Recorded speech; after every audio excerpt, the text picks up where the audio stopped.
being interested in low carb and doing low carb myself, but actually doing the dietetics course almost drummed it out of me.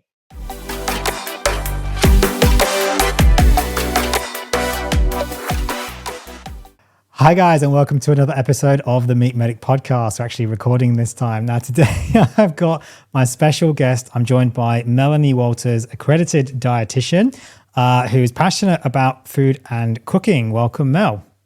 Hello, how are you, Suresh?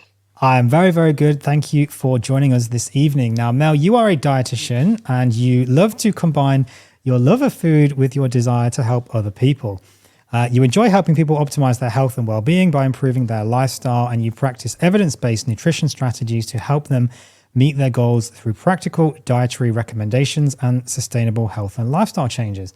And your main kind of focus area of interest is therapeutic carbohydrate restriction, aka low carb, and we'll definitely talk about that today. Now, you've obviously said in your bio that you find low carb eating easy to adapt to your busy lifestyle, including plenty of eating out, which is interesting, so that's good. And it helped you to reduce and maintain your weight without feeling restricted. Is that right? That is right. Perfect. Yes. So you've had success with low carb nutrition, and you're a low carb dietitian yourself, of course. And you've obviously seen very similar success stories with patients. So we're going to get into all of that today, if that is okay with you. Sounds good. Fantastic. Well, first of all, Mel, I guess I've introduced yourself, but maybe if you could introduce yourself to the audience and, your story. Sure. Well, as Suresh said, I'm a low carb dietitian, and I practice at a medical practice in Paddington called Sante Medical. I haven't been a dietitian for too many years. I came to it later in life. But I probably came to low carb nutrition, not a major big health journey like a lot of people have, but I found an Atkins book in a secondhand bookshop when I was about 30. And I'd always, and this was prior to becoming a dietitian, always been interested in food, nutrition, was toying around with becoming a nutritionist around those times. And then, tried this low carb diet and was like, this is pretty easy. This is pretty sensible. And so how long have you been a dietitian now then for? 6 years. So graduated end of 2017. Okay. And what made you become a dietitian? Well, I originally went to uni, 25 years ago to become a teacher. Realized that wasn't for me. Went and worked in finance for many years. All the while, always being really interested in health and nutrition, played around with the idea of maybe becoming a naturopath, but really, really wanted to do something evidence-based. So went back and did nutrition by distance education through Charles Sturt, thinking I'll become a nutritionist, this is all good, but the further you dig into becoming a nutritionist, the further you realise you can't really do anything with that. So had to bite the bullet and go back to uni full time in my mid-30s, do the 20 weeks of prac, do it all. And this is, post being interested in low carb and doing low carb myself, but actually doing the dietetics course almost drummed it out of me. Okay. Yeah. So explain. It is just, the dietetics is so based around the Australian dietary guidelines. That is, really just drummed into you, and I sort of was, believing the hype at one point, until I started actually practicing and trying to get some results, trying to get people to eat more cereals and grains, and it just wasn't working. And I had to go back to low carb. So you were low carb before you became a dietitian? Yes. Okay. But you presumably then didn't get taught anything really about low carb in dietetics, kind of teaching, training. The only real education that we had around carbohydrates was around carbohydrate counting for diabetics. Right. But that was not for particularly carbohydrate limiting. It was just talking about units of carbohydrates for dosing for insulin, around that, but it was definitely never anything about carbohydrate restriction. Just wasn't on the radar. Right. So it was really the only kind of real mention of carbohydrates was in the context of insulin for diabetics, basically. Yeah, definitely. And that And wasn't then the even rest for like reducing insulin. It was just for dosing insulin for dosing, injections. dosing for insulin, or talking about spreading your carbohydrates evenly across the day. And that was particularly the advice around gestational diabetes. Right. So, it might be 30 for breakfast, 15 for a morning tea, 30 for lunch, 15 for afternoon tea, 30 for dinner, might be. And so that's possibly a slight carbohydrate restriction. Maybe. I mean, for some, I mean, I was working this out the other day. I mean, for myself, eating maybe about 3,000, 3,500 calories a day, and we can talk about calories a bit later on. I think if I was following the standard kind of advice, it would be about 65, 70 roughly percent of calories from carbohydrates. That's something like 650, 700 grams of carbohydrates a day, which is like, What is that going to do to you, really? it's just like insane. I mean, maybe 3,000 will probably be about 500, but yeah, like it's just crazy. Like how much, even like, I mean, and I've never really talked to me about him on the show that much. Paul Saladino, I don't know if you know that name. And his animal-based diet, I mean, this is kind of predominantly a carnivore channel, but he gets a bad reputation in the carnivore community about, just being addicted to sugar. We can talk about sugar addiction, of course, as well. But even he is not even eating that much carbs a day. He's eating like 200, 300 maybe grams of carbs a day at most. And yet standard advice would be like, 500, 600. For the amount that he's eating, I think he says he eats about the same, 3,500 calories. It would be, like 500, 600 grams of carbs a day. Yeah, which is insane. Like, well, exactly. The advice is, 4 to 6 serves of grains or cereals, which is, and so that's before adding in your 2 serves of fruit and your, milk, veggies, everything. So just based on the 4 to 6 grains alone is, if you're averaging 15 to 20 per serve, you're up over 100, well over 100 just in grains. Very, very easy to go up if you're eating grains, bread, pasta, etc. I mean, that's really where it's very, very easy. It's pretty hard with fruit to actually go that high. I mean, like something like blueberries, I think is like 4 grams of sugar per 100 grams. It's like, how much do you have to eat to get to like 400, 600 grams? Exactly. That's a lot of blueberries. I think it'd even be a lot of bananas, really. Yeah, I mean, even like honey, honey is what, like 70 grams of sugar per 100 roughly. Like even that to get to like 500-600, like 500-600, grams of sugar, you'd have to eat like 600 grams of honey or something a day. Like it's just, it's crazy amounts, like how much we're kind of advised to eat. So you really, I mean, in terms of kind of carb counting for insulin, was it anything to do with reducing insulin requirements, or is it merely like, okay, well, you're injecting this much insulin, therefore you need this much carbs? Yeah. Well, so it was about generally saying, okay, you're going to eat this dinner that's got 60 grams of carbs. How many units of insulin do you need to dose for that? Right. But never about maybe just reduce saying, the carbs, then you can reduce the insulin. Exactly. When it was very much centered around giving people with diabetes a normal experience, I guess, which, I mean, I can see the value in for sure, but when there is another way, which, is still completely enjoyable and carries lots less risk, I don't understand why there was no real talk about it. Yeah, I mean, it's something that we've heard on this show before, with people saying that, with kind of like people with diabetes, they're kind of just this old style education. Really, I mean, I think some people still talk about it nowadays, but just saying you can live a perfectly normal life and don't worry about it. Just dose your insulin as high as you want, eat what you like, don't worry about it, live a perfectly normal life, do what your friends do, everything. I think Tracy spoke about that on the show with her daughter. And, basically like this advice is actually quite dangerous for people, and they're just jacking up their insulin to compensate, and then all of those problems associated with insulin down the line. Exactly. And there's just the whole,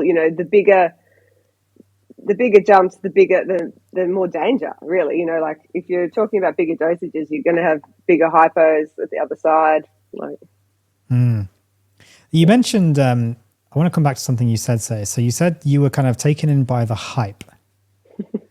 What did you mean by that? Well, I guess, I did my undergrad in nutrition, which was a lot more fluid, and then came and did this 2 years intense full-time program.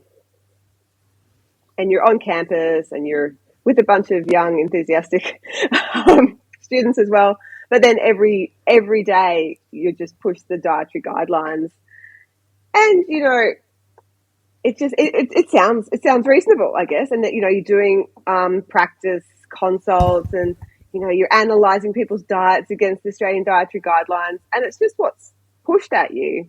And I was like, okay, well, this must work. This is what people are doing, and I was still, as much as low carb had worked for me for many years, I just thought this way could obviously work as well, and went out to practice. And so did all my 20 weeks of prac, and you're in hospitals then, and so you're providing more specific advice for a lot of the time, and so it's not it's specific medical advice, organising feeds and things. So you get away from day-to-day consults, or weight loss, or GP kind of stuff. And then when I landed in the workforce the following year, doing care plans, trying to manage people's weight and chronic diseases, and there I am, going through their diet, in some instances asking people to eat more carbs.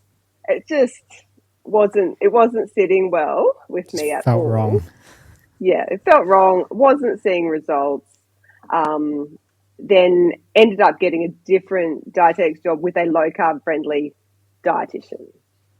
And that was just like, so happy to actually realize that there were low carb dietitians. That's when you were doing your training.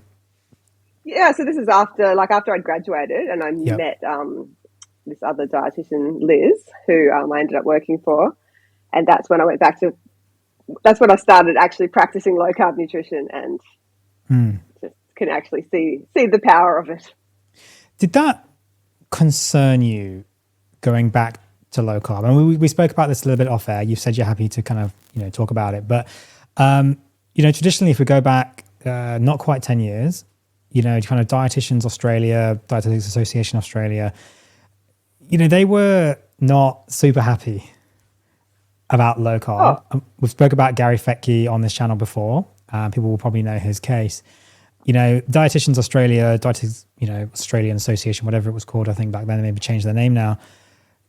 We're not very happy with him giving low carb advice to his patients. And they, as far as I understand it, maybe I'm wrong, is they were the ones who essentially kind of led some of this campaign basically to get rid of him. Did that worry you doing low carb work as a dietitian with that in the background? I think that was a big part of why when I went through university, just thinking, okay, that's not how that's not what you do, because I had heard that whole story. There was a dietitian at the same time who had been, had her APD status removed. And so I was a bit wary of it. And that's why I just really didn't think that low carb dietitians were an actual thing. And, but then when I met Liz, which would have been probably around 2018, actually, the Diabetes Australia had recently released a position statement, basically saying that low carb diets were an effective evidence-based method of dealing with treating diabetes. So that gave me confidence. And then even actually Dietitians Connection, which is another big sort of dietetics education platform, they had released a webinar about low carb nutrition as well. So felt it was pretty safe to start practicing. Gave you some kind of legitimacy, so to speak. Yeah, exactly. Something to fall back on. Yeah, there was enough evidence around by then, I think, to really to say this is an effective method. It's still quite hard though to find a dietitian. In my experience, as a GP here in Australia, it's quite hard to find dietitians who actually will do low carb work with patients. Yes, definitely. And I see that every day in practice. I see people who come to me reluctantly saying, I've seen a dietitian before and they gave me Australian Guide to Healthy Eating advice. And I say, I'm not going to do that. But, Yeah. people have their backup and it can be hard. And yeah, definitely I have a few doctors who refer to me who, like, obviously they don't refer to the doctor in their own practice. The dietitian in their own practice because Yeah. because they're still giving out that old school advice. Yeah. I mean, that's something that I kind of have to deal with as well. I mean, like one of the practices I work in does have a dietitian, and I've had conversations with them, which were not especially fruitful. Excuse the pun, talking about food. And, I kind of asked them, just what do you think about low carb? And they kind of were just like, yeah, I don't really believe in it. And I was like, okay, well then, like, no referrals, basically. Like, you kind of just shot yourself in the foot there. Sorry, but I was like, oh, okay, like, why don't you believe in it? She's like, oh, I don't think it really works, and like, yeah, I'm not really sure it's a thing. They didn't really teach us that, and so I was like, okay, fair enough. She wasn't saying like, oh, it's stupid or anything like that, but given like 99% of the work I do with diet is around low carb nutrition, yeah, I'm kind of looking for someone who might actually support what I'm saying and is not going to go against it actively. So maybe that's a good segue. Mel, unless you had something more you wanted to add to that. No, I was just going to say, I think a good dietitian really should be able to support a patient with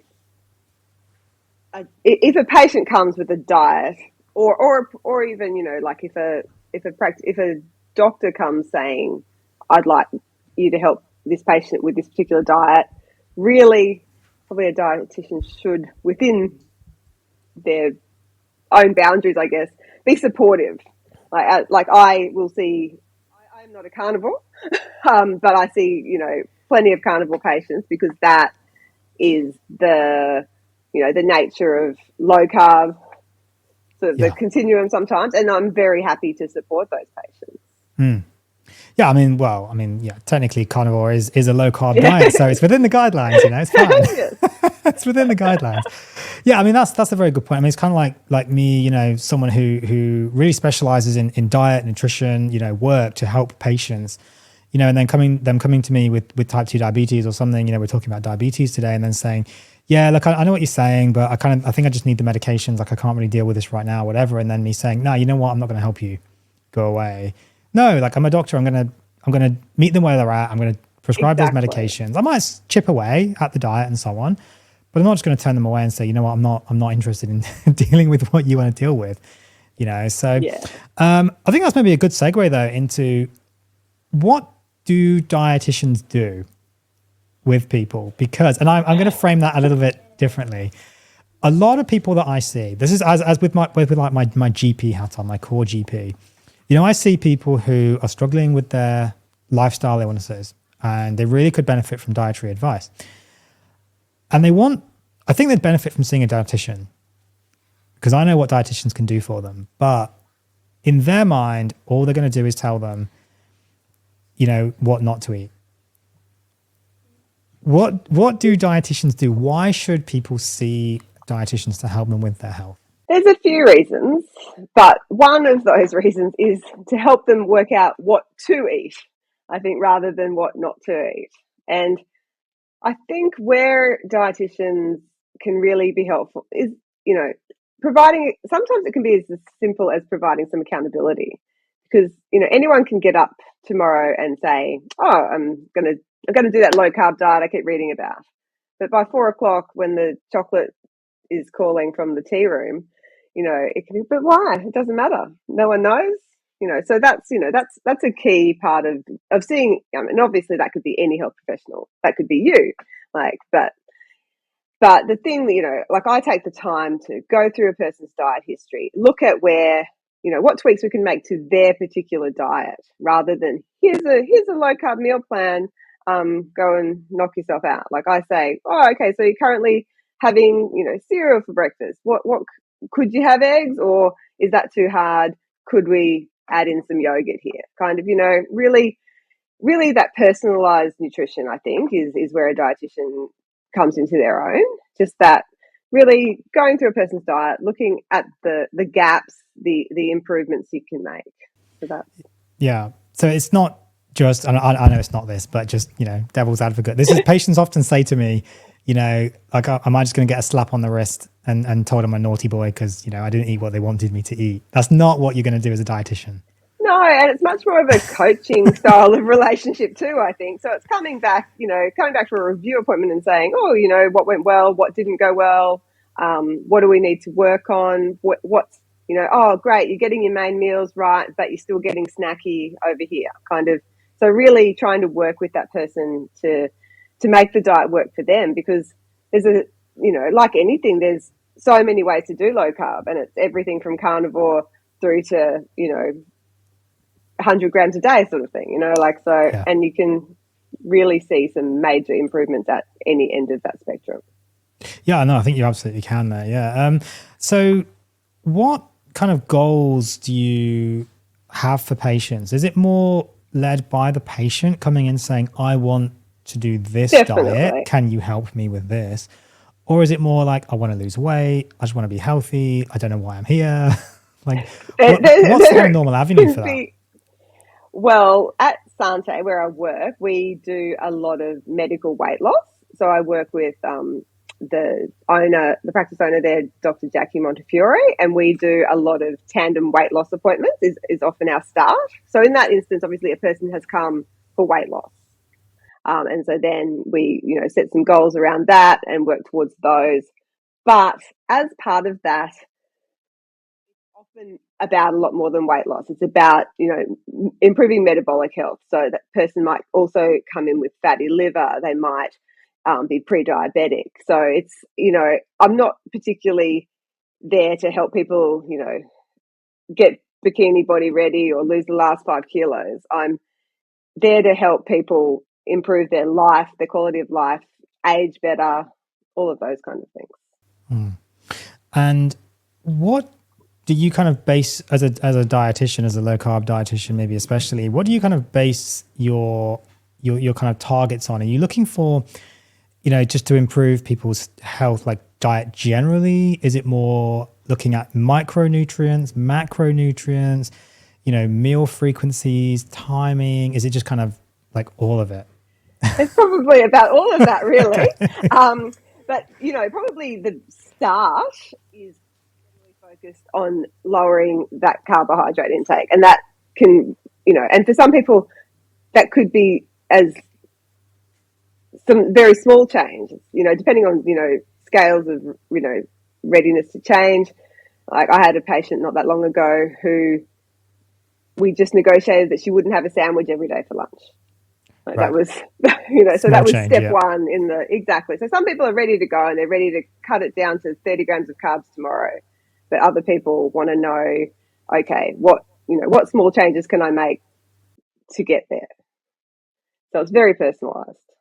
Yeah. So you obviously work with patients, just, meeting them where they are, talking about obviously some low carb diets and just generally, do you have like a goal in mind to where you want to get them to? Or is it quite fluid where you just have to kind of go with the flow and just stepwise just improve what they're doing? Yeah, it obviously depends on the patient and their goals and their health, markers and things like that. But, often we'll set a pretty achievable, let's 5 kilos, let's, get to the next, so they might be 94 kilos. Let's hit 90. So we usually set a small achievable goal to work towards. And then, okay. And, that might be part of a longer goal. It might be going to work together for the next year and try and, lose 20 kilos. Yeah. And so you work a lot with low carb nutrition. And do you kind of have like a preferred, like amount of carbs? Like what do you kind of define as low carb and where do you try and take people? Is it more into the keto kind of carnivore space? Is it more just like general low carb? What do you normally do with patients? For a reasonably motivated patient, I try to start them off pretty low in terms of that change into, like change over from being a carb burner to a fat burner. So try to get them into a ketosis kind of level. So aiming for sort of under around 30 to 40 grams of carbs generally for those, especially important, I think, for those first few weeks to really get through that low carb flu kind of stage and get people feeling like it's actually working, and get some good losses as well. And that can be really motivated. If someone goes hard on it for 3 or 4 weeks and loses 3 or 4 kilos, they come back super motivated.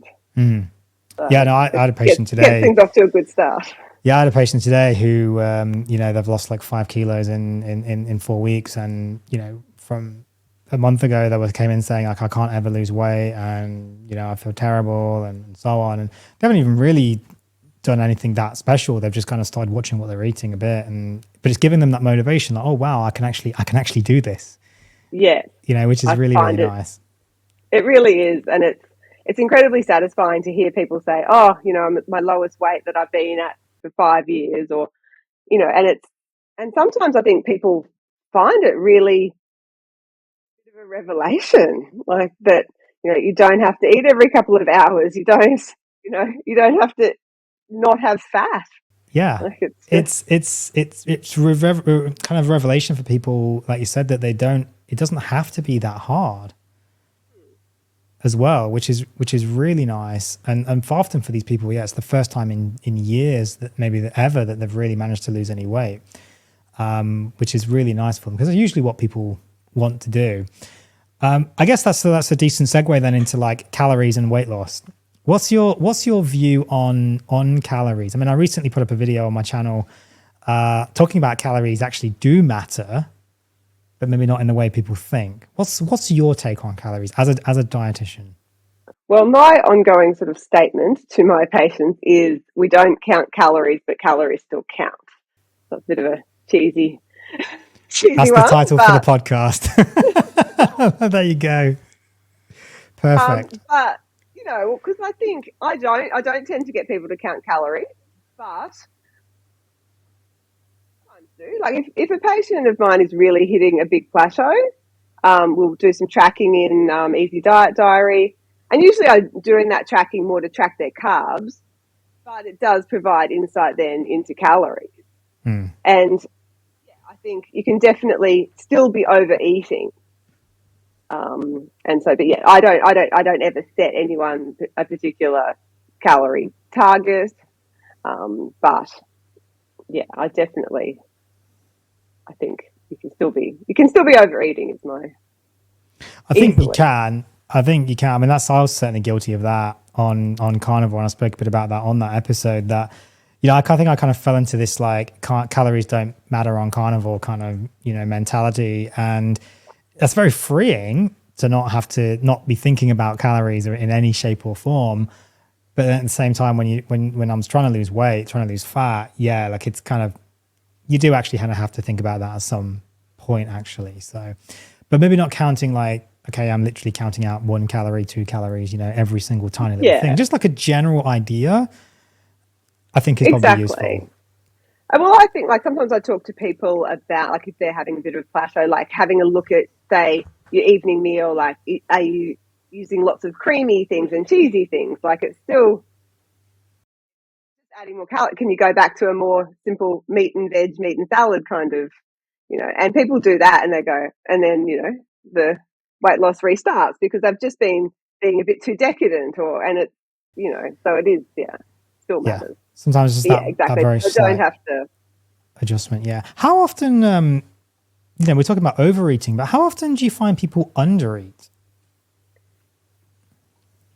There can be a bit of, I don't find it too often. Like I push protein a lot with my patients. So I don't get too much undereating. Okay. Mostly overeating. And how much protein are you typically recommending to patients? It depends again on their goals but at least 1.5 per kilo. So the audio cut out there slightly. So that was what, 1 to 1.5 grams per kilogram? Yeah, and that will be a bit dependent on how much weight they've got to lose, because I don't sort of, go in for the grams per body mass sort of, and can go higher sometimes, especially for my smaller ladies. Yeah. Yeah. I mean, I think most people, the evidence shows really most people just undereat protein. Definitely. I mean, and it's a big deal. I mean, sarcopenic Yes. obesity, it's a really big issue, actually. Yeah, definitely, especially in that older population. So I Well, I think in definitely, younger and younger now as well, though. I mean, I certainly see this with people, where they don't actually weigh that much, but they really don't have much lean body mass. and it's a product of not enough resistance exercise as well, isn't it? It is true. It's both. It absolutely is both. Yeah, not enough protein, not enough weight training, not enough resistance training. I think this is fear about weight training and resistance training that especially in women. I don't know why. Definitely. Probably it's just it's social media and it's magazines and all these things. But Yeah, and I would like to think that it's getting better now that the aesthetic of females is that bit more muscular and a bit not as sort of 80s slim, but yeah, I still don't think I don't and I my main demographic probably is women in their 40s and 50s, and not a lot of them are including strength training in their regular regime. no, but they really, really should. Mm. I, They really I should say it's one of the best things they can do for for weight loss, for long-term health, for bone density. for everything. Missed opportunity. Yeah. Absolutely everything. I mean, I'd have to try and look up the source, but there's a kind of a statistic that I usually quote to people if I'm struggling to kind of get through to them. And that's that, just maybe slightly paraphrase, I haven't got the quote up in front of me, the statistic, but it's along the lines of, if you can't get up from a chair without using your hands from sitting to standing, you are extremely likely, I can't remember the exact statistic, but extremely likely to basically within a year end up in a nursing home. Oh, wow. Is that for people over a certain age? I think it's just anyone. Or Probably not like babies and stuff, obviously, but yeah. like adults, like if you can't actually, without using your hands, like if you can't just get up from a chair from sit to standing, you're doing pretty badly, actually. Yeah, I can imagine. Which is actually kind of scary. I mean, there's probably people out there thinking, yeah, shit, I can't do that. Like that's actually kind of scary. I know one of the doctors in one of my clinics, she does, a menopause clinic, for women, and she talks to them about all these things. I mean, she gets them to do like one-legged squats and stuff, and it's like I can hardly do those. But the point is, No, me neither. the point is, she's kind of saying that this is actually really important for your health. There's probably going to be some women out there listening to this show who are maybe in that age bracket and thinking, okay, well, yeah, this is all good for like 20-year-olds, but what am I going to do? Is it harder for them to be healthy and lose weight as they're getting older, or is that a misconception? I don't think it's. When you go through menopause, it does shift where you hold your body fat. So it moves to that more abdominal fat. So women can start to really find that very stressful. They've gone from being quite pear-shaped with a flat tummy their whole life, and then they start to hold it around their middle. And of course, that's, the more dangerous kind of fat as well, that visceral fat. And that actually, low carb can be one of the most effective diets for reducing that abdominal fat. So, I mean, it definitely, I think there is a natural increase. There can be an increase in weight around menopause that you have to be sort of fought against, I guess, like it's part of aging, but it doesn't mean that you have to resign yourself to it. Yeah. No, I think that's well put. And I guess at that point, yeah, if people are struggling, then, to kind of lose weight, get healthy, I guess that's where you might send them back to a doctor and say, like, maybe get some blood tests or see what's going on. Exactly. And I think it's important to, like, I much prefer to see some blood tests when I first start working with someone. Like I think, a lot of people just come to me, Google or whatever. And if I can, I will get copies of their recent bloods. And if they don't have any, I'll ask them to see their GP about it, because it's really important to have a look at those, the liver markers in particular are really important. Seeing what their fasting glucose is doing. And ideally it's nice to get an insulin if we can get it. And then you can sort of see, and most people in that sort of age range tend to have some level of insulin resistance. But it's nice to have that baseline to be able to go back to, and to be able to, retest in 3 to 6 months and go, look, this is what's improved. And sometimes someone might have only lost 4 or 5 kilos. They might not be that impressed with their weight loss, but they've reversed their pre-diabetes, or they no longer have fatty liver. So. Yeah, I mean, fasting insulin, that is such a useful test. I feel like even I mean, I was ideally paired with a fasting glucose, but even without that, I'm not sure why you'd ever do that without the fasting glucose, but if for some reason you did, it's just the fasting insulin is such a useful test. Yeah, a lot of doctors don't actually know about it. And seem quite like it's never added onto, just the routine annual bloods. It's just not done. And it's such a good marker for metabolic health. Even if you used the reference ranges, which I'm just a huge bugbear of mine, people just using reference ranges. I mean, it's just pretty terrible. But even if you just use the reference ranges, you're going to pick up so many people that you're not going to pick up on an HbA1c, until later on. Yeah, exactly. And actually it's a really good marker. And like you said, a baseline is really useful, because I mean, I don't know, obviously kind of what you're alluding to there, but certainly I see it, and I'm sure doctors that you work with as well do. People coming in, they can sometimes be a bit disillusioned because they're not feeling like they've made massive changes. But then you can show them, but actually you have. Exactly. Look at your blood test that you put in. Yes, exactly. And it's so nice to be able to say, you might feel like, you haven't lost the 20 kilos you wanted to lose. You lost 10. But what you've actually done is improved your lifespan, which is pretty incredible. And your health is good now. Yeah. And it maybe wasn't before. So what other, I mean, we've mentioned fasting insulin there. What other blood tests should people be maybe thinking of getting from a nutrition, dietetics kind of, weight loss perspective? What is a useful blood test? What should they be going to their doctor and asking for? Well, insulin, as you said, fasting glucose, the liver function test. I always like to see vitamin D. I think it's really important. I think there's some Medicare restrictions on how often it can be done. Is that? There are, yes. So Medicare here in Australia, yes. So if you have, there's certain restrictions. There's no restriction, I think, on how often, but there are restrictions on certain populations. So you have to have it's meant to be occupationally low sun exposure. I'm not sure what occupationally low sun exposure, as opposed to just like anyone. I mean, literally, I'm just like shift worker. Yeah, tick. Like I literally work inside all day. Tick. Like pretty much everyone anyway.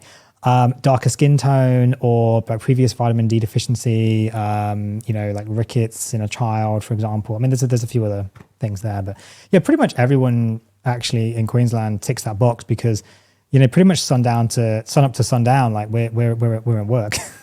So we never see the sun. Slap as well. We're covering ourselves up. Absolutely. We're not seeing the sun. People are so scared of the sun. We're getting slightly off topic. Back to the blood test. We can talk about that later. Back to the blood test. So vitamin D, really important. I would agree with you entirely there, yes.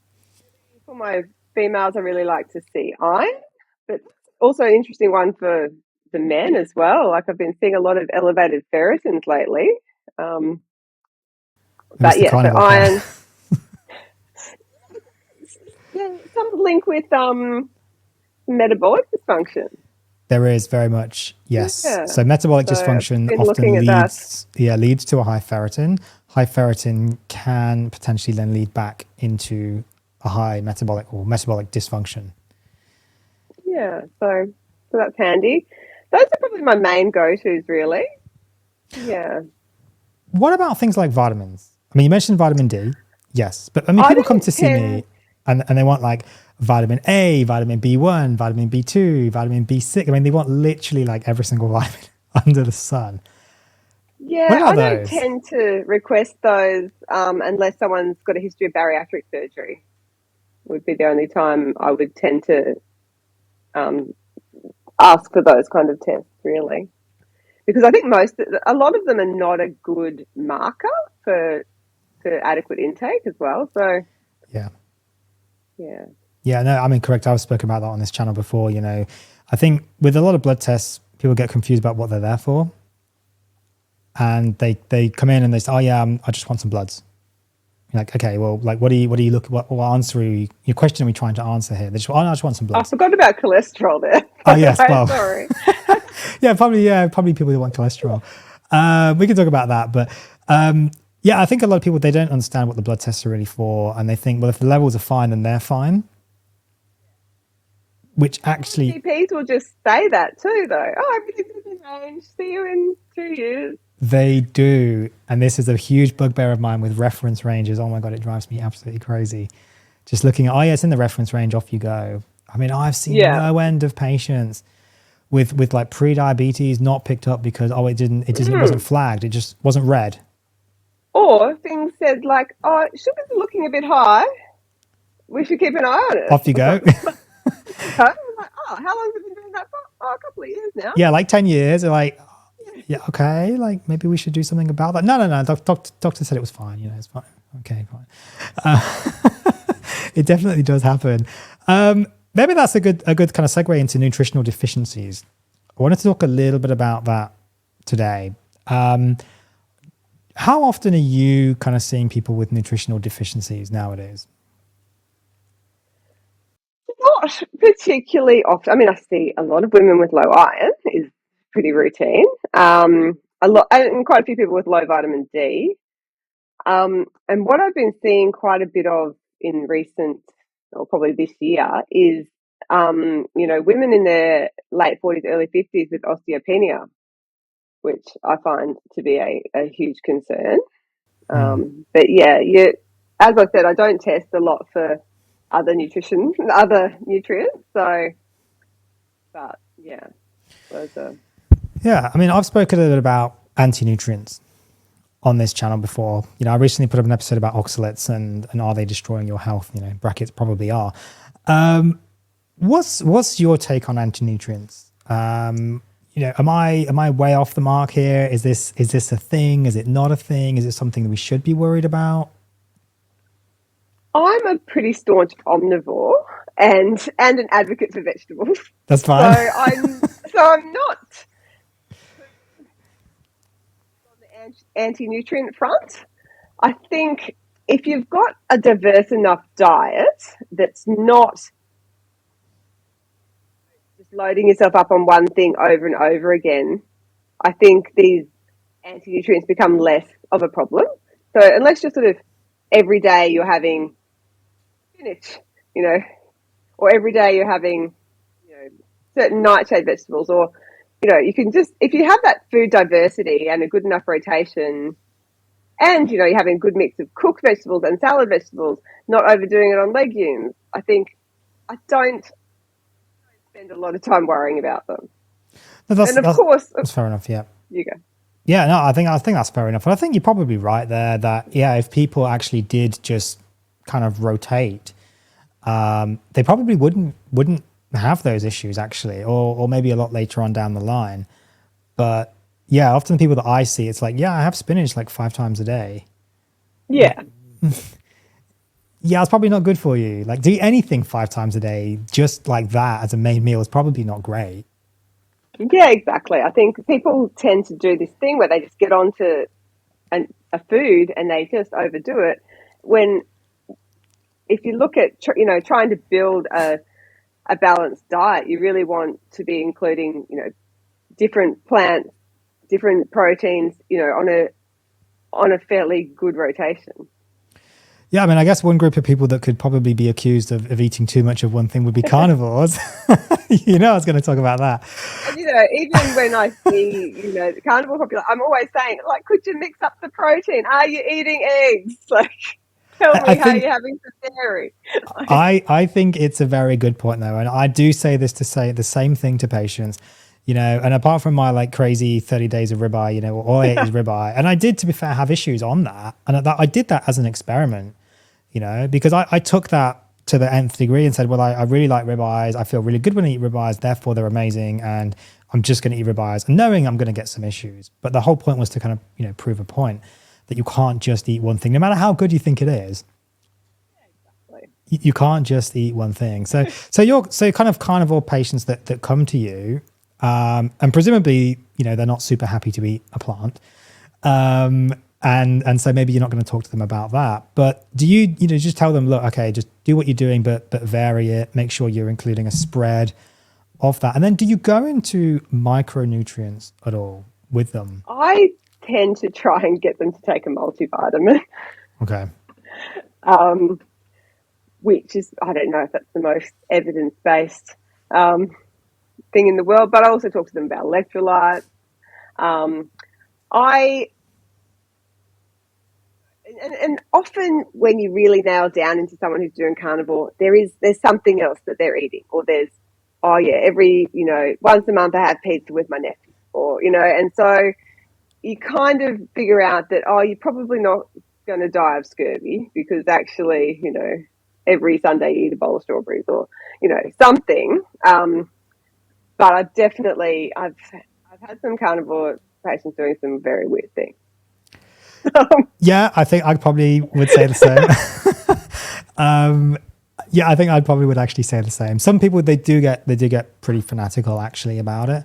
And, I don't know if you see that, but I certainly see people taking like one piece of like a soundbite they've heard and then just like running with it. Yeah. And then just like dogmatically refusing to accept anything else. I certainly have seen that. Yeah, definitely. And I think,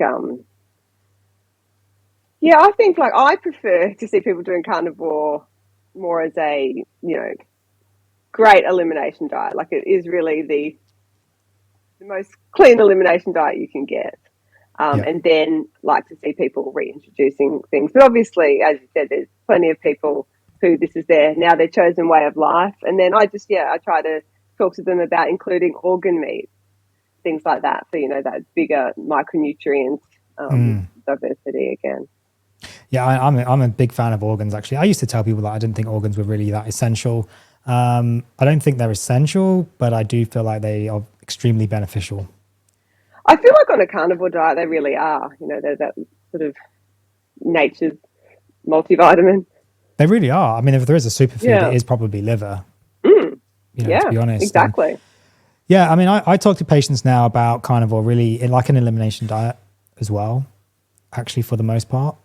And some of them choose to do it long term. Others, most people, I think they end up like a slightly relaxed carnivore.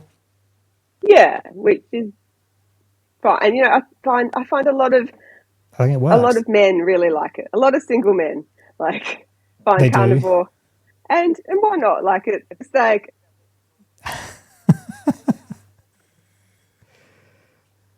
that's it. Well, I think a lot of women find it actually quite freeing as well.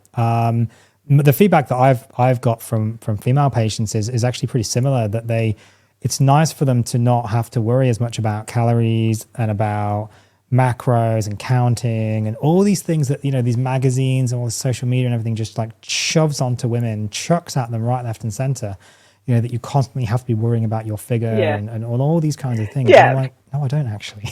Piss off. Like I get to just eat meat and I'm happy and I feel good and this is great. And I think so. A lot of women, I think, also actually do quite like it. But most people, I think, definitely. They end up with like a slightly relaxed carnivore. So, okay. Is there anything else that you kind of wanted to cover before? I wanted to talk to you a little bit about something else we spoke about off air, but is there anything else you wanted to mention at this point at all? Okay. So I wanted to cover this. I'm going to share this on my screen now. Hopefully I get StreamYard working properly. So there we go. So the food industry paying influencer dietitians to shape your eating habits. So I don't know if you had a chance to look at this article at all, Mel. I just kind of sent it to you before the podcast. I wanted to get your thoughts on this. So essentially this article from the Washington Post was done, September 13, 2023. Hopefully people can see it on the screen. And I'll put a link in the episode description, of course, for people listening on the podcast. And basically what they're saying is that the breakfast, American beverage, there we are, was basically paying influencer dietitians, nutritionists. I think at one point there was a physician that was also kind of named in this as well, talking about them paying dietitians and nutritionists to promote, kind of sugar, promote processed food, discredit the idea that sweeteners are bad for you, that, that they might cause some issues, and that sugar might cause issues as well. What's your take on this thing from the Washington Post and the FTC? Oh, I'm not surprised. And I think that's the problem with where, with where we are, though. Disappointing that it is dietitians and nutritionists. Like, it's obviously going on all over social media. Like, it's, these platforms are just one big ad, I'm sure. So many sponsored posts. But yeah, I think reading into that article, there was a lot about, they're supposed to be declaring. It's supposed to be pretty clear that it's a sponsored post or it's a paid post. And in something like, I think 50% of those posts, it wasn't very clear at all. And I know that that Dietitians Australia has a very clear code of conduct about how you're supposed to do these kind of things. So you're supposed to very clearly just declare the things that sponsored posts. And from what I see in the Australian market, like, I follow lots of dietitians, and there's a lot of dietitians in food, but so far, and maybe it's to do with the quality that I follow, like, I haven't seen anything too scandalous. I haven't seen any sort of big sugar kind of advertising or big artificial sweetener. But there's lots of, YoPros, or, there's lots of health foods, I guess, that are getting promoted by dietitians, and obviously, they're being paid good money for that, But yeah, sorry, carry on. Oh, the Dietitians Australia had a long association with, sanitarium and things like that, and I think they have put some things in place that they are not anymore, or at least looking at their website, it doesn't make it as clear if they are. But I know I see thousand things put out that are sponsored by Sanitarium or Danone. I listened to a low carb webinar a while ago that was put together by Herman Brott, or sponsored by. So it's everywhere. But I think disclosure is the important part of it. Yeah, I think you're probably right there. I mean, I'm not necessarily going to criticize people taking sponsorships. If anyone wants to reach out to this podcast and sponsor the show, please reach out to me and let me know. I could do with some sponsors. Maybe I can cut back my hours and spend more time with the kids if I had some sponsors. But I think the point here is to declare really those sponsorships. I guess my follow-up question then to you would be, as a dietitian. I mean, I know you're not in charge of all of this stuff, and you said yourself you're not doing any sponsored posts or anything like that. Do you think dietitians and nutritionists have got more of a responsibility, given that people are going to be looking at them for that kind of health food advice, versus, say, someone like Mr. Beast, for example? The big YouTuber. Now I see like servos, like, Woolworths and stuff, the supermarket. Here's like these Feastables or whatever they are, like $5 for like the tiny little chocolate bar, and it's like it's got his face on it or something, and it's just garbage food. And do they have more of a responsibility than, say, someone like him who isn't in that health space? Or is it just have an obligation? We all have a responsibility if we're selling something. I mean, you can. I mean, obviously, Nestle or whoever just sell whatever they want for profit, and they feel no obligation to look after anyone. But I think if you dietitian, it's a really regulated industry, and I think you have a real responsibility to think hard, and if you do choose to take sponsorship or paid advertising, you really need to to choose wisely and think, would you be happy for people to choose those products? I think it's, yeah. I mean, I guess, yeah, it's just owning up and saying, look, this is a sponsored post. yeah, exactly. Like, this is a great product, but yeah, like, FYI, I was gifted these yogurts or whatever it is. Yeah, I think it's definitely all about the disclosure, and it's the same, if you're, part of a research study or whatever, just making sure that it's all very transparent.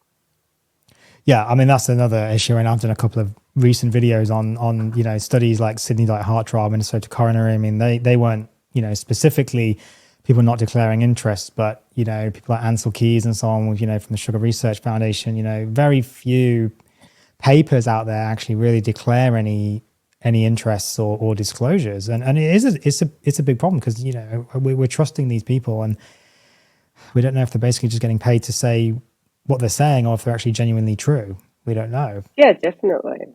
Yeah. And sometimes I think, reading studies and almost having to have a look at the authors and, kind of have a dig into their background, which you shouldn't have to do. Like, it should be very clear. It should be. You should be able to pick up a paper. Oh, look, it's been sponsored. Put it down. Yeah. Yeah, exactly. Or just, look, okay, I'll take it with a pinch of salt. Exactly. Has links with Coca-Cola or something, for example. I mean, I was reading a thing about Gary Fettke before this show, because I wanted to talk a little bit about it and with Dietitians Australia. And, basically this expert witness for APRA, basically, that had this big link with, I think it was Sanitarium, I think was the organization, and it's like, okay, is that actually a fair witness to be advising on someone that's talking about low carb diet, which is essentially don't eat processed sugar, from someone who has links to processed sugar companies? Yeah. It just doesn't. Is that fair? Should that have been declared? Does it? Absolutely doesn't. I'm conscious of time, Mel, because we've been almost an hour now. Now I could keep talking about this kind of stuff forever, but our listeners might not want to go forever. Was there anything that we haven't covered that you were desperate to talk about, or you thought was maybe useful for the listeners, for the viewers?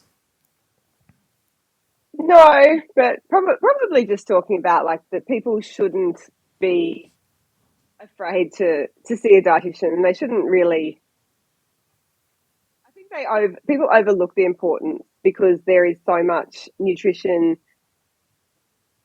available. But I think that's almost the reason that people should see a dietitian, to sift through all that nutrition information that is bombarded at us every day. As you said, it's in magazines, it's on your social media. I think going to see a professional and voicing your concerns, asking the questions, because you could pick up a book or you can read a magazine, but it's not ever going to replace that personalized service. Yeah, no, I think that's very good advice. How can people find you socially or social media and professionally if they want to come and see you? Yep. So I practice at Sante Medical in Paddington. So you can always Google that, or I'm on Hot Docs as Melanie Walters Dietitian. And Melanie Walters Dietitian is my Facebook handle and my Instagram handle as well, I think. But I think you've got those links with mine. You can pop in the show notes. I do, yes. I'll put them in the episode description in the show notes. Absolutely. So people can go and find Melanie and follow her on social media. And they can obviously book in with you at Sante Medical in Paddington. That's in Brisbane, in Queensland. I know Sante Medical and the team there reasonably well. I think we've met a couple of times, and just around the corner from where I live. So pretty close. Maybe one day I'll end up working there, but who knows. It's been really nice talking to you, Mel, today. And I think hopefully our viewers have got some really good, useful information. Hopefully be a little bit less maybe hesitant or scared to maybe come and see a dietitian in the future. Hopefully. Yeah, I do see that's an issue. People do often, I think, just feel like they're just a bit scared. I don't know why. I think they feel like they're just going to get told they're being naughty and, slap on the wrist, which is not the case. I do get that a lot. I'll be totally honest. I'm like, yeah, Probably a good idea, yes. Well, thank you very much, Mel, for coming on the show. Really do appreciate it. And obviously, to all my viewers, thank you for tuning in to this episode of the Meat Medic podcast. Make sure you guys follow on social media. I'll put all of Melanie's social media contacts, professional contacts in the episode description, and follow myself at the Meat Medic across all social media channels. Thank you, guys, and we'll see you in the next episode. thank you.